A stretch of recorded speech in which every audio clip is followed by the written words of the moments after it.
The roar of the chainsaw didn't wake Might, was the sickening crack of my maple tree's trunk splitting that made my heart drop into my stomach.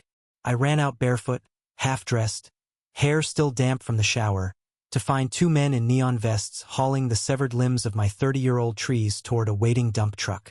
And there she was, Karen, our self-appointed HOA queen, standing in my driveway like she owned it.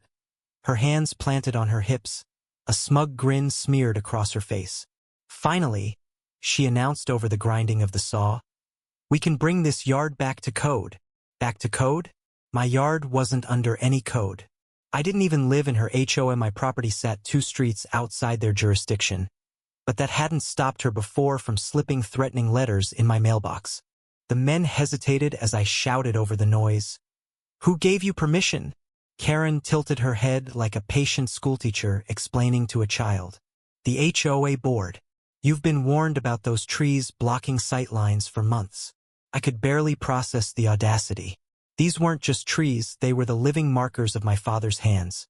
Planted when I was 10, tended through storms and dry seasons. My chest tightened, rage making my words sharp. "You're trespassing. That's criminal damage." She laughed a dry, condescending chuckle. "Go ahead. Call the cops. I've already got the mayor's support." But she made one mistake. She didn't know about my sister, Claire. Claire, the one who graduated top of her class in environmental law, the one who once sued an oil company into settling for millions.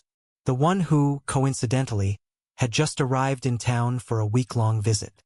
I didn't even need to explain much. One look at the stumps, and her eyes went dark in that way that meant someone's life was about to get very complicated. Claire snapped photos from every angle, zooming in on the cut marks, the roots, the workers' equipment. She filmed Karen barking orders like a general leading an invasion. When Karen saw her, she rolled her eyes. "Oh great, another family member who thinks they know the law." Claire smiled sweetly. "Oh, I don't think I know. I do know. And what I know is you just violated 3 state conservation statutes and the county's heritage tree ordinance." Karen's smirk faltered, but she tried to hide it under a scoff. "Please, those ordinances are just for developers." Claire's voice dropped, cool and lethal. "And for any person who orders the destruction of protected flora without written consent from the property owner, which you clearly don't have. That's up to a $50,000 fine per tree, plus punitive damages. And those men, they're your contractors? Because they'll be witnesses and co-defendants." The workers exchanged nervous glances, one quietly shutting off his saw. Karen's hands twitched, clutching her phone like it was a lifeline. By the time the police arrived, summoned not by Karen but by 2 neighbors filming the whole fiasco, the air was thick with tension. The officers listened to both sides, but when Claire presented the video evidence, the body language shifted instantly. The lead officer told Karen flatly, "Ma'am, this appears to be criminal mischief and destruction of property. I'll need you to step aside." That was the first crack in her armor. She sputtered, pointing at me. "She's lying. Those trees," but the cop cut her off. "The law's pretty clear. You had no jurisdiction here." They took statements while Karen paced, muttering about conspiracies. The twist came later that afternoon. Claire dug deeper and found that Karen's so-called HOA board approval didn't even exist. The HOA itself was dissolved 6 years ago after failing to pay state filing fees. For half a decade, Karen had been operating a fake HOA, issuing bogus fines, sending forged notices, and intimidating anyone who questioned her. My case wasn't just about trees, it was about a fraud scheme that had likely stolen thousands from neighbors. And the best part? Claire loved nothing more than turning a civil matter into a full-blown legal storm. Claire wasted no time. That same evening, she sat at my kitchen table with her laptop open, her fingers flying across the keys as she compiled every scrap of evidence.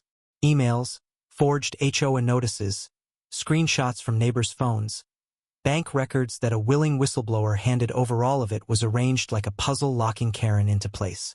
I watched her work, the soft glow from the desk lamp catching in her eyes. This wasn't just a case to her. It was personal now. 2 days later, a process server walked up Karen's driveway with a manila envelope so thick it barely fit inside. I wish I could describe the exact sound she made when she realized she was being sued. It was somewhere between a shriek and a hiss. Claire had filed for damages totaling over $300,000, citing unlawful trespass, destruction of heritage trees, and operating an unregistered HOA to commit fraud.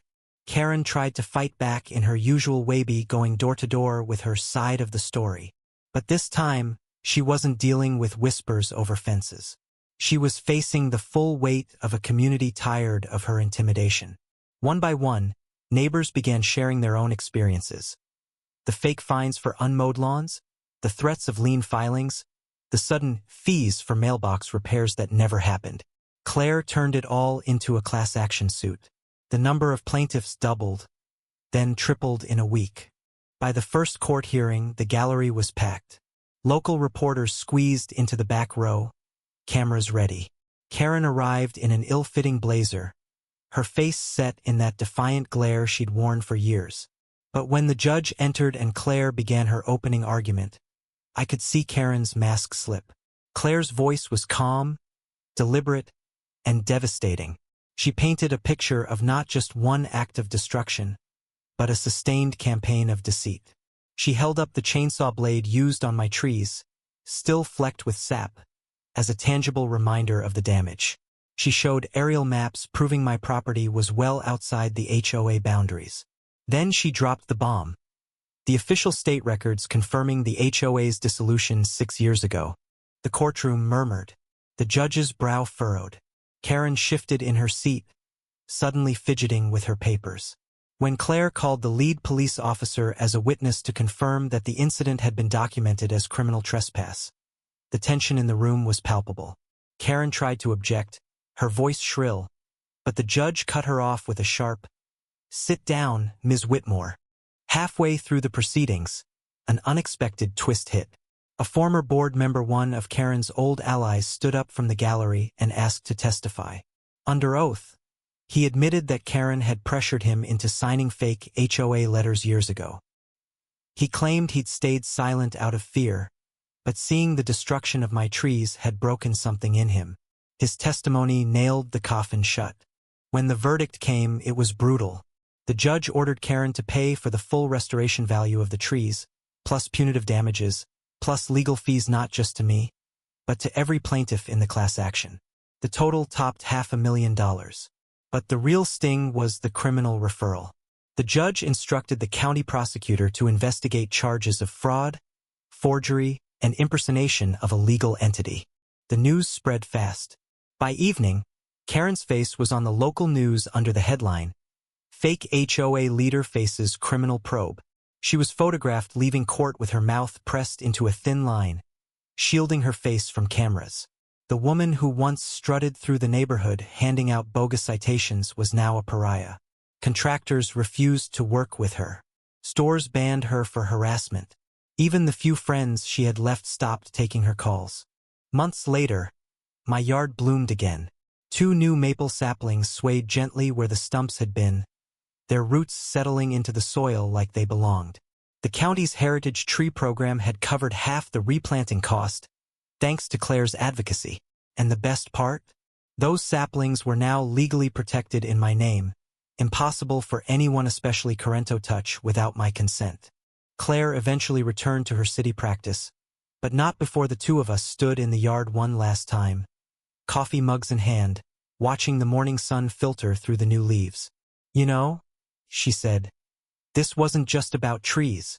It was about someone thinking they could rewrite the law to suit themselves. And people like that, they always trip over their own lies." I nodded, feeling the quiet satisfaction settle in. The neighborhood was freer now, lighter somehow, without her shadow looming over it. And though Karen still faced her criminal trial, her empire of intimidation was gone for good.